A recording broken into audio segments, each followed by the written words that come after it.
Hər vaxtınız xeyir olsun. Günün ənənəvi olaraq hava haqqında məlumatını diqqətinizə çatdırırıq. Bugün yanvarın 29-udur və yanvarın 30-una gözlənilən hava haqqında məlumatı Milli Hidrometeorologiya Xidmətinə istinadən diqqətinizə çatdırırıq. Belə ki, sabah Bakıda və Abşeron yarımadasında hava şəraiti dəyişkən buludlu olacaq, arabir tutulacaq. Əsasən yağmursuz keçəcəyi gözlənilir.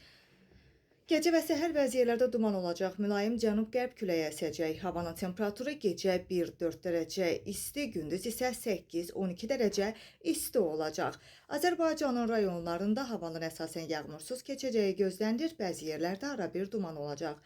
Mülayim qərb küləyi əsəcək. Havanın temperaturu gecə 1 dərəcə şaxtadan 4 dərəcəyədək isti, gündüz isə 8-13 dərəcə isti olacaq. Dağlarda isə gecə 2-7 dərəcə şaxta, gündüz isə 3-8 dərəcə isti olacağı gözlənilir. Gecə bəzi dağlıq və dağ ətəyi rayonlarda isə yolların buz bağlayacağı ehtimalı var.